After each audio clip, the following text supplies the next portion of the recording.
Hi, I'm Ryan. Hey, I'm Nate. Hello, I'm Steve. And welcome to Dungeon Vets. Today we are doing a party talk on the Super Smash Bros. Ultimate universe.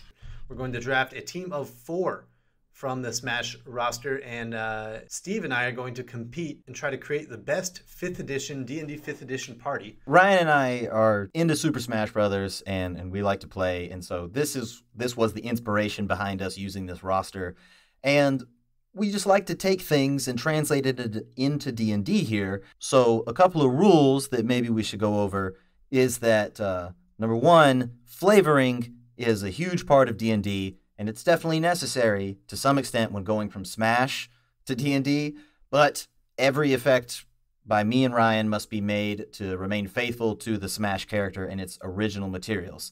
For example, Ganondorf is historically slow and powerful in both the Zelda games and in Smash Brothers, so his greatest stat is most likely not dexterity. Another thing, no giving characters abilities or a race they clearly don't have. For example, Little Mac and Donkey Kong are not spellcasters, and Bowser and Rob are clearly not humans. Yeah, and so we're going to be comparing these the best we can. We have to take them. You can't make Bowser exactly the way he is in D&D Beyond. Is he lizard folk? Is he a turtle or dragonborn? What is he? Because I think there's multiple claims for all three of those races for Bowser. Bowser's a good example of that unique problem, yeah. But also, Bowser's a bad guy. If you have Bowser, there's a good chance that in the social scenarios, you might be maybe the ultimate decision maker here, which today is Nate, might take some points away from you, and you could lose a round. But because there are so many characters, we plan to do this again, and we will remove the players or the characters from the roster that we've already picked in previous iterations. So today we are getting rid of 8 people, and then eventually it's like playing a game of Smashdown. We will be down to just the rejects, the people who we just really don't want to pick for these scenarios for one reason or another. Nate, today you're the judge, but Indeed. you know most of these characters. I feel like they're pretty popular.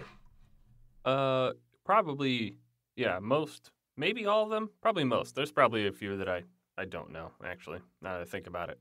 The last Smash Brothers I played was Melee, and I think that was on the GameCube? It was. Yeah. So it's been, Still widely played. It's been a hot minute. That said, doesn't matter my familiarity with the characters and their respective settings. It matters what you can argue to me how they would do in Dungeons & Dragons.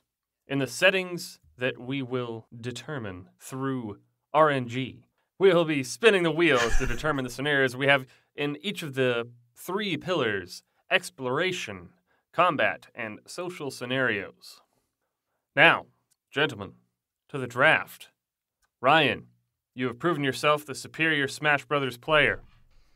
Therefore, you get the first pick. Hooray! I knew it. I knew 20 years of playing Smash would finally come in handy. Steve and I have considered this sort of thing before, and the big important thing here is the spellcasters. It does tend to be the way this sort of thing goes. Like when we did the draft for like Lord of the Rings, for instance, you really want to get your hands on the few casters that there are because magic is very handy in a lot of scenarios. Especially when you convert it into 5th edition. Yeah. A lot of the times these characters will be able to do more in 5th edition than they could in Super Smash Bros. Or in Lord of the Rings. Like when we did the last party talk where Nate and I were drafting Lord of the Rings, I picked Arwen first. Because you're a son of a bitch. And that's... you still beat me. It's okay. Yeah. Bodes well for Steve. That's what I hear. Anyway, I'm going to pick the most Arwen-like character, I guess, and Zelda is Zelda goes first. Okay. He's like the guy that goes around and breaks the pots, right? No, that's... I know. I was being silly. All right. Zelda is gone. Steven. But I've made her a Sorlock. She's a divine soul sorcerer and a warlock. Oh yeah, we decided to make these 10th level. Yes, these are all going to be at level 10. That was my decision. I thought about Smash Brothers and I was like, And they do a lot of stuff, and I feel like you could put a lot of flavor into these characters, their abilities based on their class. So let's go with level 10, where you really get to play with that stuff. You're pretty deep into your subclasses at that point, even if you want a multi-class. So yeah, I thought it'd be a fun level to play at. Yeah, and it was fun to make these in D&D Beyond. But Zelda is a Sorcerer 8, Warlock 2. So what do you got, Steve? Interesting. Very interesting. All right, so I happened to be mistaken, Ryan. He and I talked briefly before we started, and I predicted who his first pick would be, and I was wrong, as it so happens. If I were to pick a second person, it would have definitely been Zelda, though. The person I thought you were going to pick is who I am now going to pick, which is Robin. I knew it, yeah. Robin was my second pick. And Robin, like Zelda, is very clearly a caster type. In the game of Smash Brothers, he even pulls out a book at times to throw these beams to attack people. So he also very famously uses 2 separate swords in Smash. So he is a blade singer wizard. Oh, interesting. Very cool. Very interesting. I've played the game that Robin's from, and I wouldn't have made him a blade singer, but I like the flavoring still. And if you guys have played Fire Emblem Awakening, you don't need to flame Steve now that he's picked the most OP wizard. Well, I read up on all these characters because I'm not familiar with Fire Emblem, all right? And I want to say that right now. If I didn't play the game, I went and read up on the character, on their personality and their history and all this kind of stuff. So I have reasons for all my classes that I will defend, but the fact is he is studious, he is bookish, he is clearly a wizard, I think that's beyond dispute, and he uses those swords to sometimes very, very great effect in Smash. So I did make Robin myself, and I made him made her a Wizard 8 Warlock 2 again, or a Sorcerer 2, because he's got dragon blood in them. You were loading up there. I see what you were trying to do. Okay, I didn't get them, so. I love a blade singer. That's just a fun class, in my opinion. It's great. All right. My second pick is none other than is going to be another Fire Emblem character, Roy. You know, when we're looking at D&D and fantasy, the Fire Emblem characters are pretty easy to pull into fantasy. You know, he's got a sword. He's a noble. He's a king, in fact, or prince then king. So he's got little aspects of his backstory there that could help in certain situations. At this point, now I have a goddess and a king, and I've made Roy a straight up just 10 levels of fighter. No, hell yeah! Special here. Let's go. Okay. Human fighter. What is his subclass? Oh wait, I didn't make him. I made him 9 levels of fighter. You son of a bitch. And 1 level of warlock. Everyone's a warlock. No, I made him a Battlemaster 9 and a Paladin 1. That's to sort of kind of bring into his big flame sword. You know, it has the ability to combust and explode. His sword isn't just a normal sword, but, you know, we're not putting in magic weapons into D&D Beyond necessarily. So that's kind of how I've flavored it. And I feel like it's appropriate for fantasy. I agree. I think that you could call that a smite, what he does on Smash Brothers. Sure. And for his spells, maneuvers, I've given him stuff that kind of makes sense with what you see in game. You flavor the counter, the down B, the down special. I feel like that's a maneuver, not just like a champion thing. Okay. My second pick, I want to have equal footing with Ryan, and Ryan has a prince and a general and a god, so I have a princely general type, so I'm going to take my own god figure, and I'm going to draft Palutena. Oh my gosh. We're really running through these spellcasters. Next time it's going to be so rough.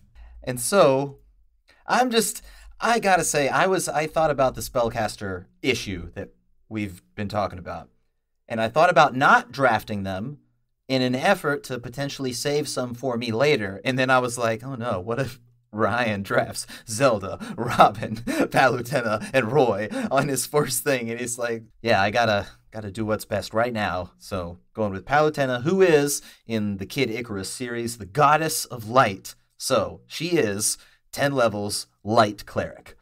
Nice. A lot of boom.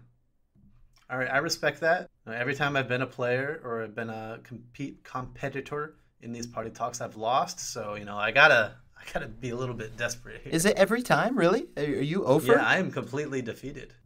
Well, let's see if you can pull it out this I time. plan to change that today. All right, so I have my my support spellcaster / blaster, my big DPS, and now I'm gonna pick Snake, Solid Snake, as my roguish type. He's gonna have the expertise in +13 in stealth, at level 10, and a gun. Not gonna see him coming.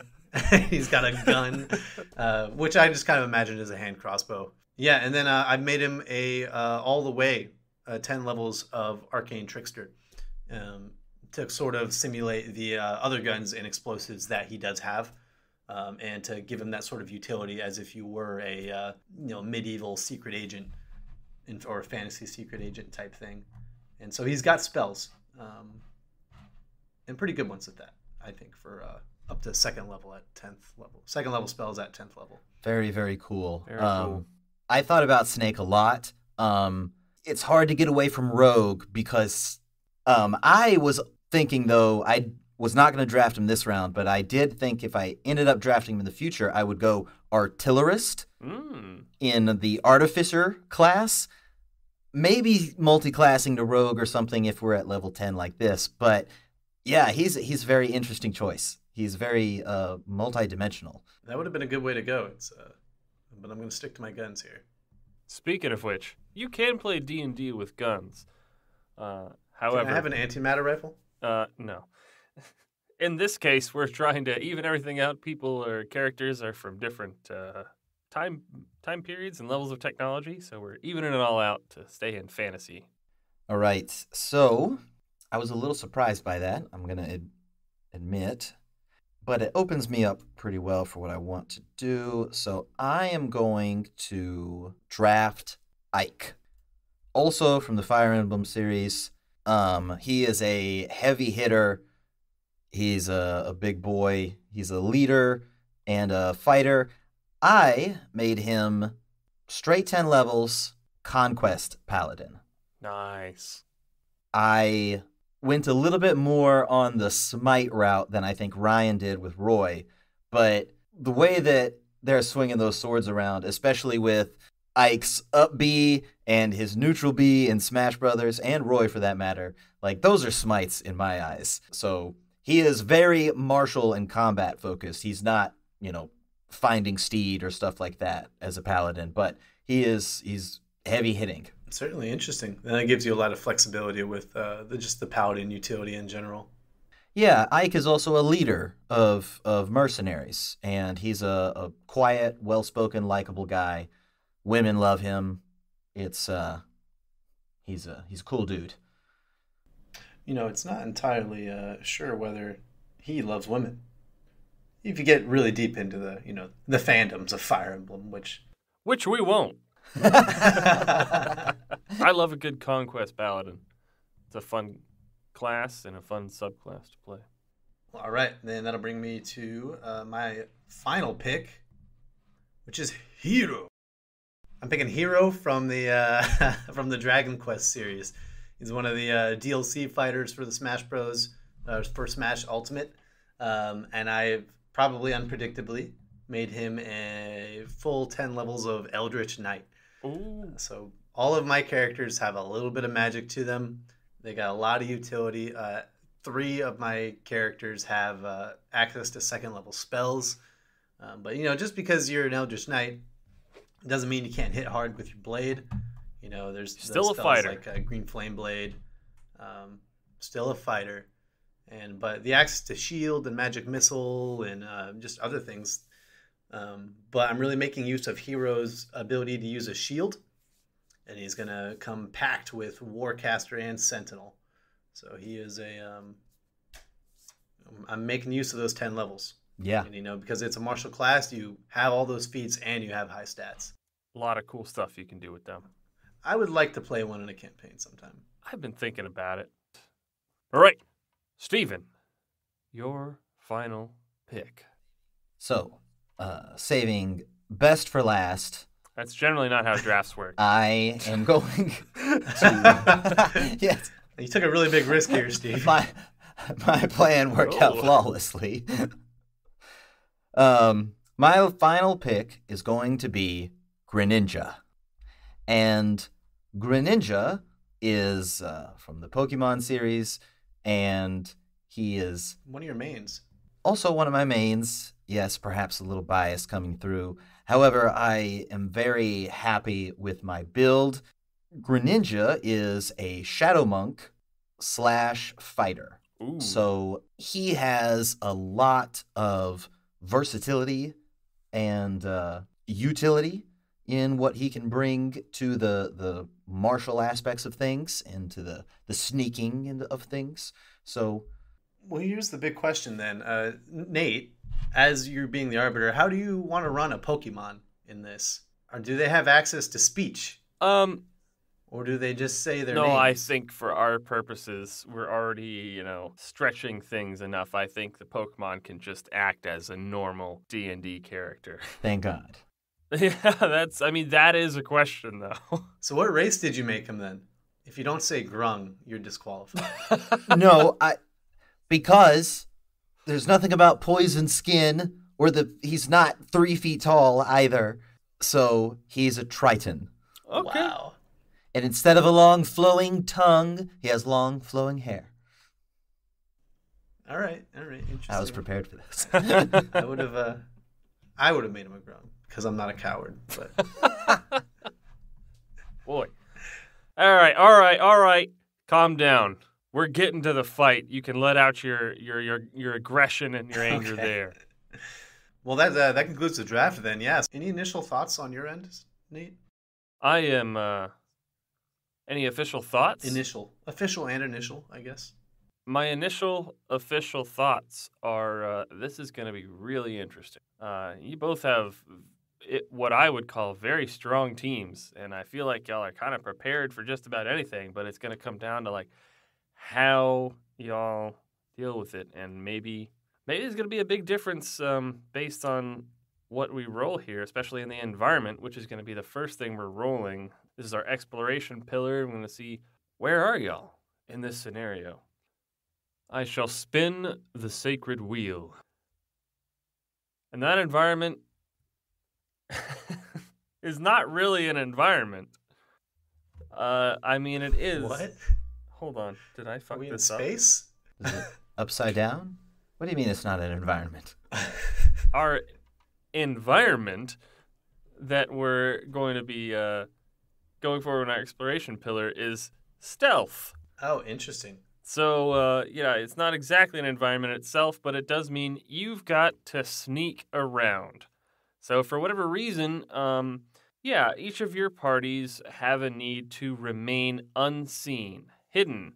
Not necessarily just like sneaking past one guard or something, past a post as an individual or a single scenario.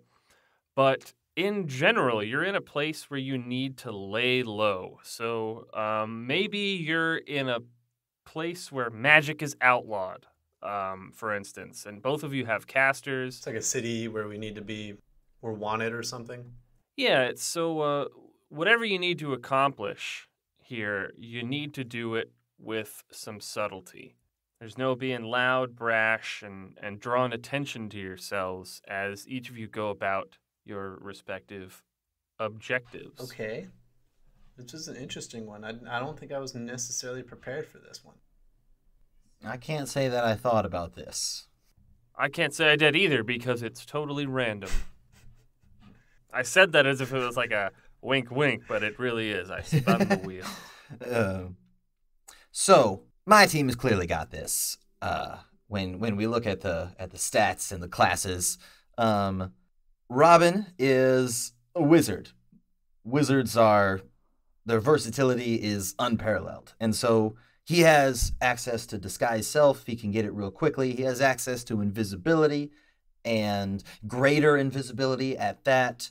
So he has a lot of versatility in his spell book, but also he's a very intelligent person. He would be able to study the environment and apply that knowledge not only to himself but to others. Ike, unlike the very prim and pampered Roy, he's from the lower classes of society. He has blended in with the common people, and he has risen to the very top. So he has dealt with a wide array of different types, and he's quiet, soft-spoken, keeps to himself. This is very important when being a charismatic person, but has to be stealthy. So easily be able to fall in line. And Greninja being a shadow monks are quite possibly the best stealth character in the game.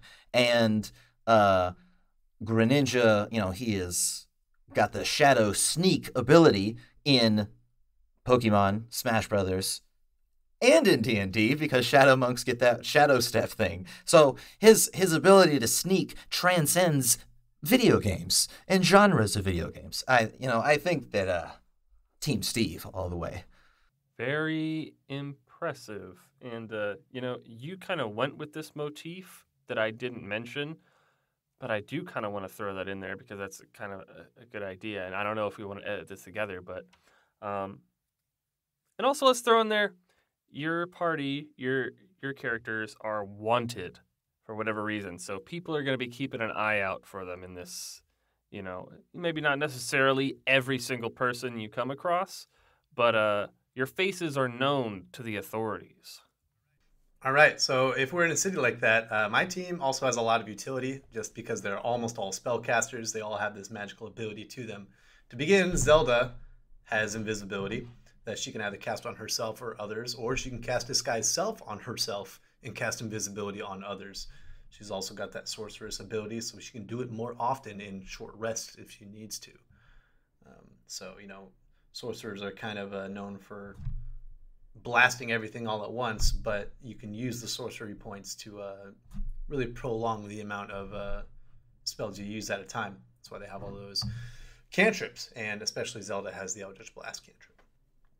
But with her ability to use 4th level spells, she has Dimension Door to get far places immediately with multiple people. She can transport the entire party, up to, 450 feet, 500 feet away in an instant.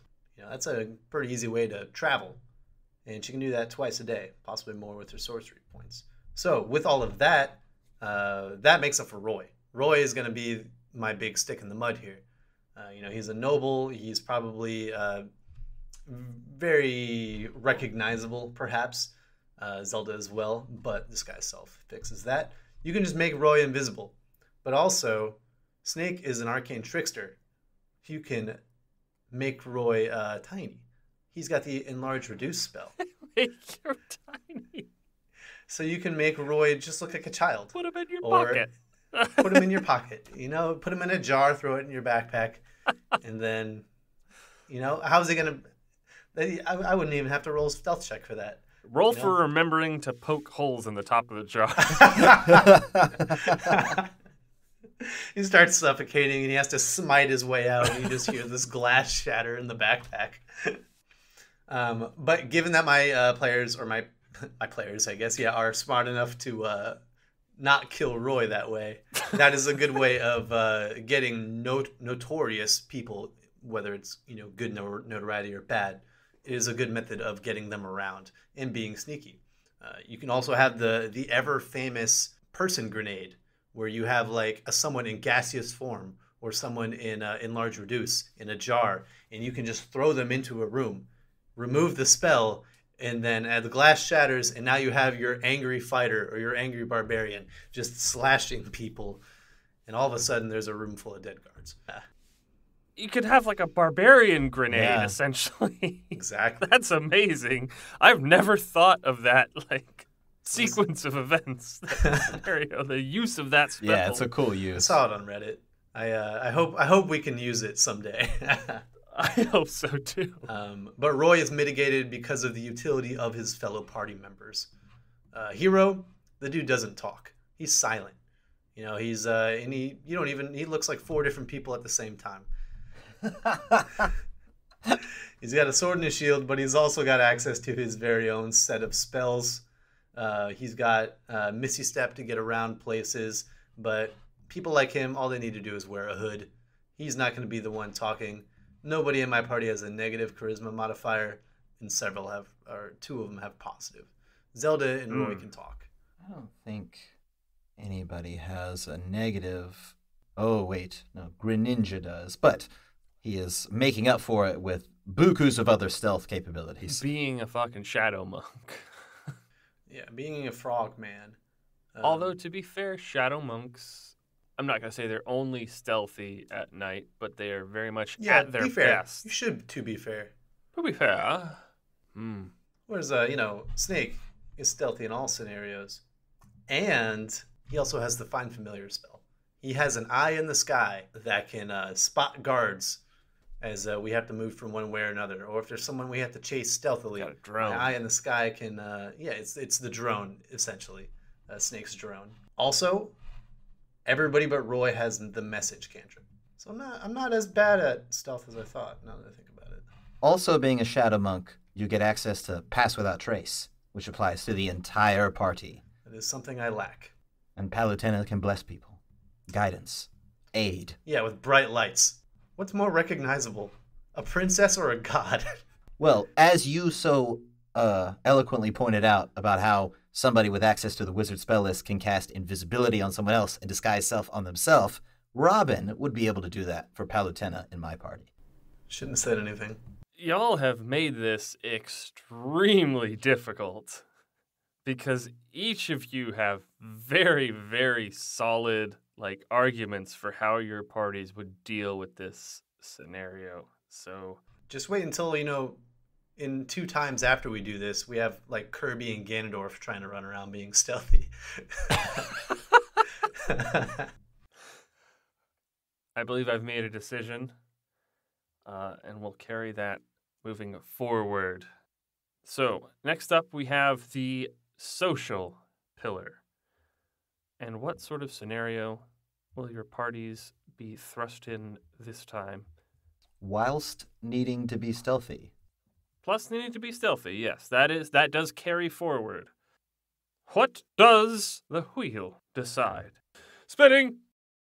Oh, okay. All right, this is one of the ones that I added. So I did add a couple of extras to the wheel. One was trying to sort of negotiate peace between 2 factions. The other was the opposite, trying to instigate a fight or a conflict between 2 factions. And that is the one we have in fact landed on. Very cool. Okay. So we're trying to manipulate conflict between 2 factions. Indeed. While maintaining your sort of low profile. You're trying to lay low, but you need to sort of whisper in some ears or something, however you'd like to go about this. So say we've got 2... I gotta say, these 2, it seems like these 2 pair really well together. Needing to lay low at all times while doing whatever to instigate conflict. It's like we're behind enemy lines, hiding out, disguised, or something like that. It's a very cool scenario. Yeah, so you're in, we're going to call it a city, where magic is either banned or at least frowned upon, and you're trying to lay low because you're wanted in this part of town, in these parts. You're trying to instigate conflict between... It could simply be, maybe there's a rebel faction within the city, and you're trying to get them to, move forward with some plans to really act on it against the leadership of the city. It could be you're trying to get them to go to war with another city. Well, which is it, DM? We're gonna go with, Normally I would go with what sounds more fun, but I'm trying to make this difficult for y'all because y'all have some really versatile and capable parties. Let's go with, you're trying to get the rebels to do their thing. So those are your 2 factions, the rebels and the leadership of the city. Got it. And so you aren't necessarily trying to support either one, but you are trying to get them to fight. Okay, sounds good. Who would you like to go first? Steve went first last time, right? So let's go with Ryan. Great. All right. I think we can both have said that we can be stealthy enough to meet around with probably the leaders of this rebellion or the various factions within the city that are unhappy with the status quo and that might want to rise up. We both have the abilities to move around and get to these people, but Zelda is going to be my charisma powerhouse. Not only does she have proficiency in persuasion and high charisma to begin with, she also has Snake. Snake is my rogue. Snake is going to be the one who is familiar with maybe the seedier aspects of the city, or maybe Snake would be able to sneak into a. He's got Roy in his backpack, and he's able to sneak into maybe a noble's house or something, and then maybe assassinate them. I think that would be well within his capabilities. Roy, being a noble, might actually be able to use his identity and his political, be able to throw his political weight around. You know, he is a king or a prince. You know, he might inspire people to rise up. He might be able to show or even bluff that his kingdom might be coming to aid or something like that.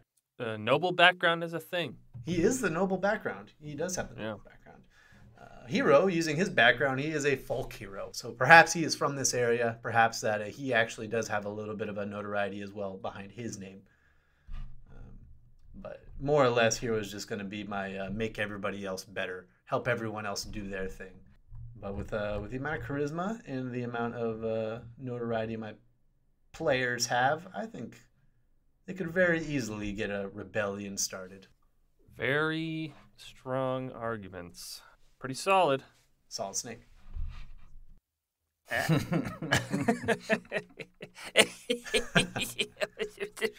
get points for that, right?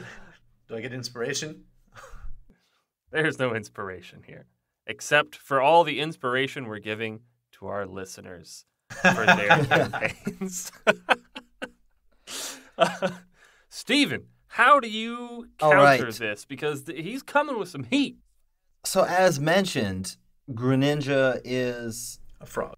He is a Triton, is what he is. A stealth machine. He is able to carry out these sabotage missions, these ambush missions, whatever they may be, in order to incite conflict with relative ease. He's a monk, so he has amazing speed. He is a Triton, so he has equal swim speed. He is a Shadow Monk. I've already talked about his ability to sneak. It is unparalleled. So him and Ike are they're like buddies, okay? So they're doing like the buddy cop thing where they're setting up traps, they're setting up ambushes. Yeah, that's canon. Greninja and Ike have always been friends. Yeah, and Ike is using his ability to talk to people. He is more the front man of that duo, and Greninja kind of slinks back and does the underhanded deeds that need to be done. But Ike is a paladin. He's a leader of people, and he deals with all kinds of people, being a mercenary veteran in his original series.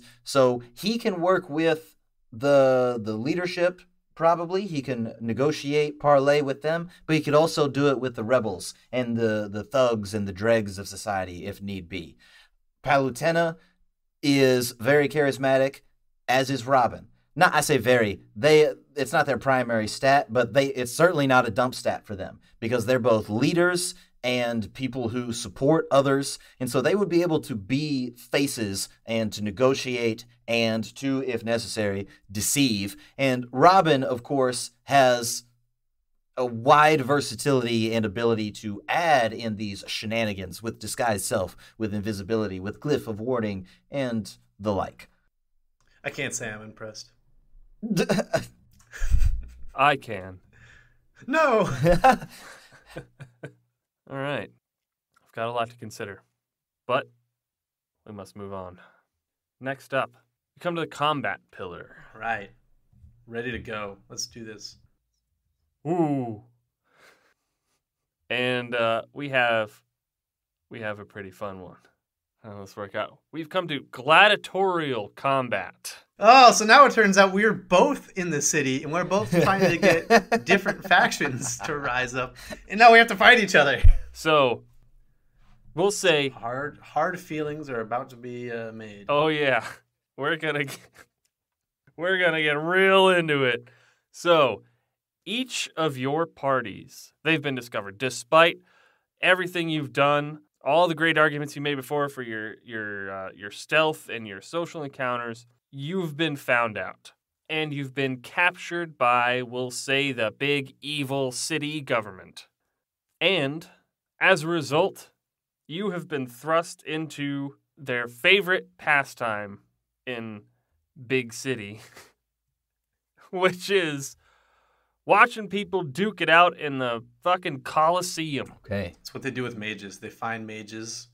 They're like, well, now you're all just going to fight. Yeah, they found mages, and plus, I believe both of y'all said that you were kind of supporting the rebel movement, correct? Yeah. And so they've discovered your efforts and your intent, and they say, okay, we're going to pit you up against each other. Let's see you foment some chaos and rebellion now. How about you foment chaos and rebellion amongst each other? That's what the big guy at the in the nice box at the Coliseum says. All right, so I'll begin. You know what? Okay, first of all, do either one of you particularly want to go first? Not particularly. I'm not afraid to go first, I'm also not afraid. but I said it first, so. Well, considering we're in PvP and each of you have gone first previously, I will determine who goes first. Roll initiative. Boy, I really need to bring just like a D20 in here so that I can like actually roll. I'm just going to use the wheel. The wheel has determined that Steven will go first. The wheel is believing in Steven. Knows. Okay, so I think that if we look at this fight cinematically, I do think it matches up pretty well and in a pretty cool fashion. Yeah, I agree. Palutena versus Zelda, while at the same time, Ike versus Roy for the pride of Fire Emblem. And then at the same time, Robin and Hero are doing their spell casting / sword fighting thing, while Greninja and Snake are having this weird stealth battle up on top of the rafters or something, right? And That is neat. I want to say that I do think it would look super cool if somebody animated this or something. In my head, it's very, very cool. And also in my head, at the very end, all four of Ryan's team just thump, thump, thump into the dirt. Lie dead, not unconscious, all the way dead. And, I mean, no, we'd probably leave him unconscious. We'll leave him unconscious. So, Palutena is a support machine, being a cleric. Not only is she a support machine, being a light cleric, she is probably the best blasting cleric that there is. She has access to things like Scorching Ray, Flaming Sphere, Fireball. She is also healing people and, like I said, supporting people with versions of forced movement and spiritual weapon, cutting things off. Greninja is not dependent on his attacks hitting every single time like Snake is, being a rogue, because Greninja has access to Flurry of Blows, and Greninja can use Stunning Strike. He has the maneuverability of a Shadow Monk. There's no reason to say like of a god, because the Shadow Monk is the most maneuverable thing. And Ike versus Roy, that just looks so cool in my head. We got a Battle Master versus a Conquest Paladin, two slightly different tactics, but very good top-of-the-line martial type characters. But I do think in the end that the Paladin's ability to smite and bring about tons and tons of damage, while also bringing about a couple of other effects, because he has all those smite spells that can knock you prone, perhaps make you frightened, things like that. And then we get to Robin being a blade singer. He has all the versatility of a wizard, being able to blast, being able to move, and battlefield control, while also getting 2 attacks and having an amazing AC and ability to withstand attacks in the form of dex saves and things like that. So I think that in many different ways, my team's abilities and what they can do in combat carry them through. We'll see. All right. I would like to first touch on the Roy versus Ike encounter. Not only do I agree that this is all very cinematic, but let's say that these two do get pitched in the battle. It might be hard to smite things if you're disarmed. Whoo! And it might be hard to make Roy afraid, considering how indomitable he is. So I tend to think that it might be hard. And then not only does he have a little bit of lay on hands as well, not nearly as much as Ike might, but with the action surge and the 10th level or like the 8th level amount of attacks, it's going to be a rough fight for Ike. Looking back at the other abilities or my other characters as well, it's probably going to be even harder on Ike, considering he's going to be hasted. Zelda has the ability to haste people. Zelda, in fact, has the ability to haste 2 people if I want, but I won't. And so you might be thinking, well, now then that puts an even bigger target on Zelda. But Zelda also has access to the counter spell. But he's also got Hero, who I've already mentioned is a defense specialist. He's an Eldritch Knight with Warcaster. He's able to, and he has the Sentinel ability. So he has the protection fighting style, which means he can take a hit for somebody. And then he's also got Sentinel, which makes it even more difficult for anyone to get close to that person. He's the ultimate bodyguard, and he's got spells if you try to get past him. Like I mentioned, he also has Warcaster, and he's got the ability to never miss people with Magic Missile. So once your Blade Singer runs out of the shield spell, Magic Missile will hit him. Also, Hero's got Mirror Image, so not only does he have a high AC made higher by his abilities, he's also hard as hell to hit. Ray of Frost gets to slow people, and then when he does get into combat, Green Flame Blade adds that extra bit of spicy dice. And I should mention that two of my characters have access to the all-important Action Surge ability. So imagine a hasted Roy Action Surge. Everything that we're saying comes up to dice, of course, but that is a lot of dice at one person on one turn, whether it's Palutena or Greninja. Those two are both going down for sure. Ike might stand a chance, considering he's just he's not bulky as in he's tanky, he just has a lot of health. But I have true bulk in Hero. I've got true damage in the Great Weapon Master, Roy, which he also has Great Weapon Master. And Zelda also is a Divine Soul Sorcerer, so she has features within her kit that help her heal more. She's got Divine Magic, and then she can also has her Meta Magic access, which gives her Empowered spell and stuff, which I can reroll up to 3 dice. So if I roll like a 3 on Cure Wounds or something, that might get it up to maybe an 11, which that makes a significant difference in this kind of fighting. Her Eldritch Invocations are Agonizing Blast and Repelling Blast, so don't think that she's not a blaster either. 2d10 with that extra guaranteed damage from her charisma, and it gets to move people around. So even if you do get to her, you get moved away, and then Hero just gets in that person's way again. The Hero Zelda combination here is really good.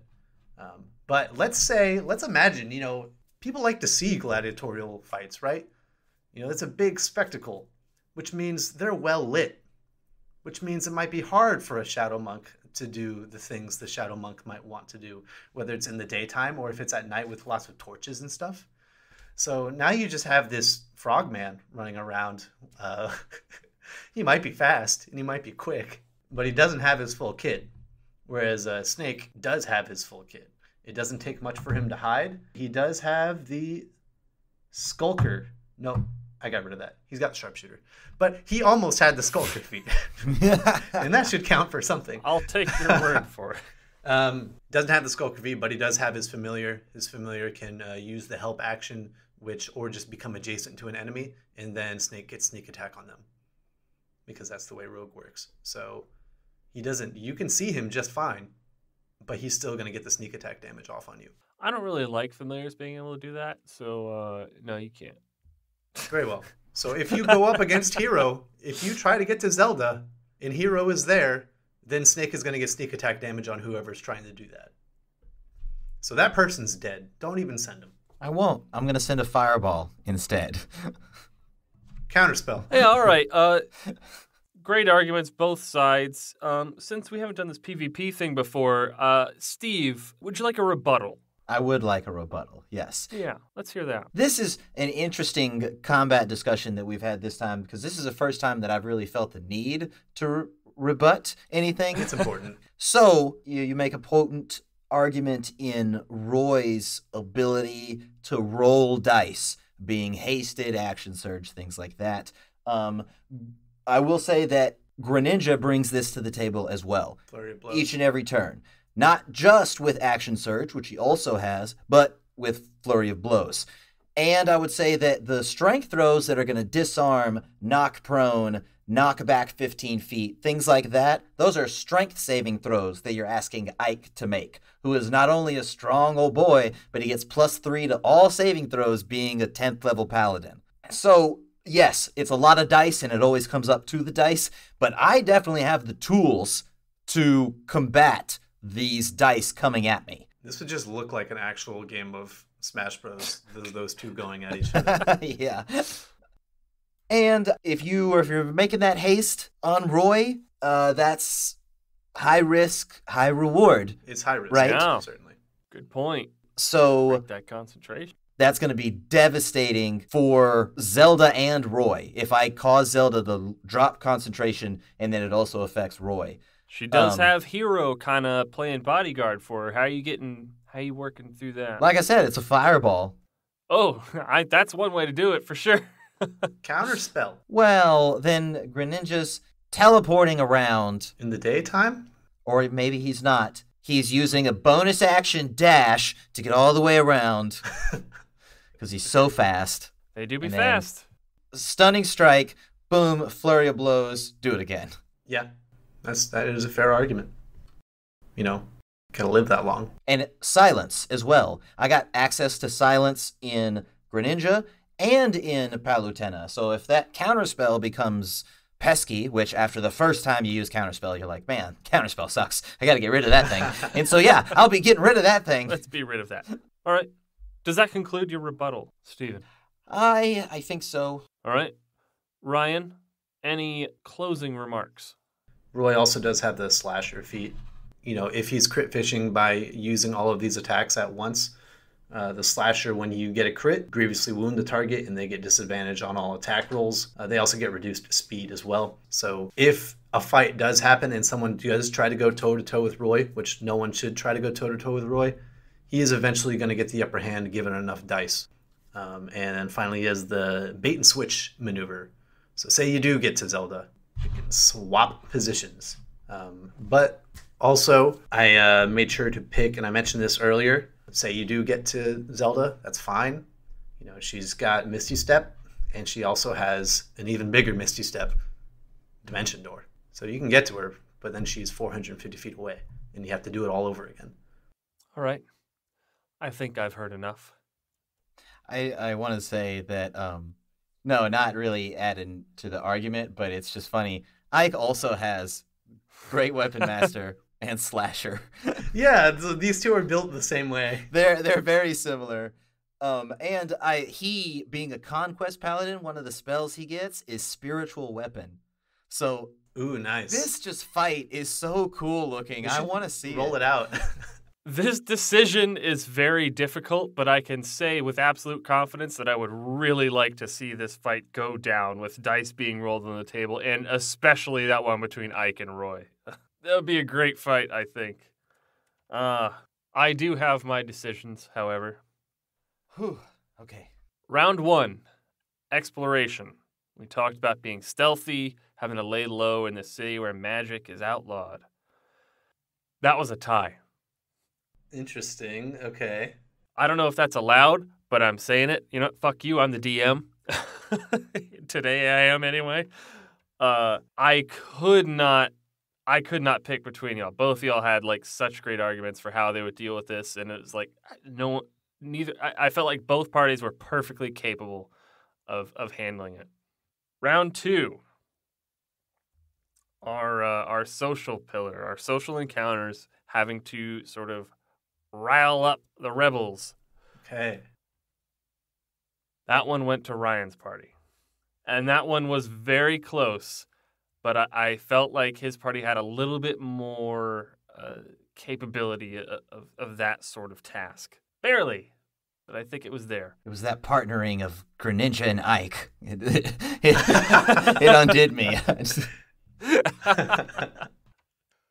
Finally, our combat encounter, party versus party. Obviously, this could go either way depending on rolls of the dice. We're not going to simulate that today. Again, this was a really, really close one. But my pick and the winner is Ryan. Woo! All right, I won one. Man, I'm going to be riding this high for the rest of the day. Your arguments were really great. You made a lot of good points sort of against Steve's team and their capabilities. Although, again, I really want to see that Ike v. Roy fight. Yeah, and I do think, for the record, that Greninja would be heavily hamstrung by like the light scenario or the light situation. But I think he would be very effective nonetheless. Yep, that was a pretty big factor. Were it in the dark, that might even be like a tipping point because obviously you want to take out Zelda, who's like doing a lot for that team. And if it were dark, Greninja would have a lot more capability to be able to do that and avoid Hero. Well fought. Well done, each of you. This one was a lot of fun, in my opinion. Good game, Steve. Yes, good game. If you drafted Robin first, I was going to draft Zelda. I was going to pick Robin or Zelda, so it would have, yeah. Oh, okay. All right. Very well fought, Ryan. You too. On that note, then, that has been our party talk. Our first draft from Super Smash Bros. Ultimate. We will do this in the future again, minus the characters we drafted today, and we'll keep going in the future. This was pretty fun. I'm excited to do it again sometime. Well, we appreciate y'all tuning in to hear us be silly for a bit. So, thanks for listening, y'all. See you next time. Bye. Bye! I'm going to do that every time.